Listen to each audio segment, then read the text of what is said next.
تابعین سے بھی نہیں تھا، اس دور کی گارنٹی بھی میرے آقا نے خود دی تھی، یہ خطرہ بعد میں آنے والوں سے تھا۔ سنائیے ان کو جو کیو ٹی وی پر آ کر کہتے ہیں امت محمدیہ میں شرک نہیں آ سکتا۔ حضرت عائشہ رضی اللہ تعالیٰ عنہ فرما رہی ہیں کہ اگر یہ ڈر نہ ہوتا کہ نبی کی قبر کو بھی مسجد بنا لیا جائے، اس پہ سجدے ہو، طواف ہو، رکوع ہو، جو کام مسجدوں میں ہوتا ہے وہ قبر پہ ہو، اگر یہ ڈر نہ ہوتا نبی کی قبر بھی کھلی جگہ پہ بنائی جاتی۔ اور ایک اور بات کہوں، اے اہل ایمان، اگر نبی کی قبر کی پوجا نہیں ہو سکتی تو دھرتی میں کسی قبر کی پوجا؟ قبروں میں سب سے مبارک قبر محمد الرسول اللہ کی، اللہ کی قسم اگر محمد کی قبر پہ سجدے نہیں ہو سکتے صلی اللہ علیہ وسلم تو لال شہباز قلندر کی قبر پہ بھی سجدے نہیں ہو سکتے۔ اگر قبر رسول کا طواف جائز نہیں ہے تو درگاہوں کا طواف بھی جائز نہیں ہے۔ اللہ کے نبی صلی اللہ علیہ وسلم، صحیح بخاری و مسلم میں یہ روایت موجود ہے، میرے آقا کے یہ الفاظ، قاتل اللہ الیہود، اللہ قتل کرے یہودیوں کو، اللہ برباد کرے یہودیوں کو۔ کیا جرم تھا ان کا؟ اتخذوا قبور انبیائہم مساجدا، ان ظالموں نے، اللہ کی ان پر مار ہو، انہوں نے اپنے نبیوں کی قبروں کو مسجدیں بنا لیا۔ صحیح بخاری میں ہے، حضرت عائشہ رضی اللہ تعالی عنہ فرماتی ہے نبی کریم صلی اللہ علیہ وسلم موت کے قریب سے قریب تر ہو رہے ہیں، آخری بیماری ہے، موت کی بیماری ہے۔ بعض بیوییں اللہ کے نبی صلی اللہ علیہ وسلم کے پاس بیٹھی ہیں اور وہاں حبشہ میں ایک ماریا نامی گرجا گھر کا ذکر شروع ہوتا ہے، اور اللہ کے نبی صلی اللہ علیہ وسلم کی ازواج میں سے ام سلمہ اور ام حبیبہ، یہ دونوں ہجرت کے سلسلے میں حبشہ میں قیام کر کے آئیں، اس کا ذکر کیا، اس گرجا گھر کا ذکر کیا، اس کی خوبصورتی کا ذکر کیا، اس پر لگی ہوئی تصویروں کا ذکر کیا۔ آج درباروں کی خوبصورتی یہ نیا کام نہیں، وہاں پہ زینت یہ نئی بات نہیں ہے، پچھلے دور کے مشرک بھی اپنی قبروں کو ایسے ہی سجایا کرتے تھے۔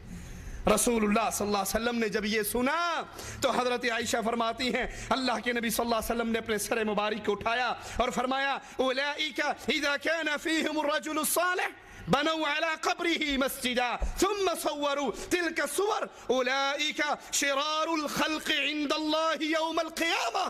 یہ وہ قوم تھی جب ان میں کوئی نیک آدمی فوت ہو جاتا، کوئی نیک آدمی فوت ہو جاتا تو اس کو دفن کر کے اس کی قبر پہ عبادت گاہ بنا لیتے اور نیک لوگوں کی تصویریں بنا دیتے۔ یہ قیامت کے دن اللہ کے نزدیک بدترین مخلوق ہے۔ اللہ کی مخلوق میں سے سب سے بدترین مخلوق قبروں کو مسجدیں بنانے والی، قبروں کی عبادت کرنے والی، اس پہ درگاہیں بنانے والی، اس پہ قبے تعمیر کرنے والی، ان کا طواف کرنے والی، ان پہ سجدے کرنے والی، ان پہ رکوع کرنے والی، یہاں بیٹھ کے قرآن پڑھنے والی، یہ بدترین مخلوق ہے اللہ کی مخلوق میں قیامت کے دن۔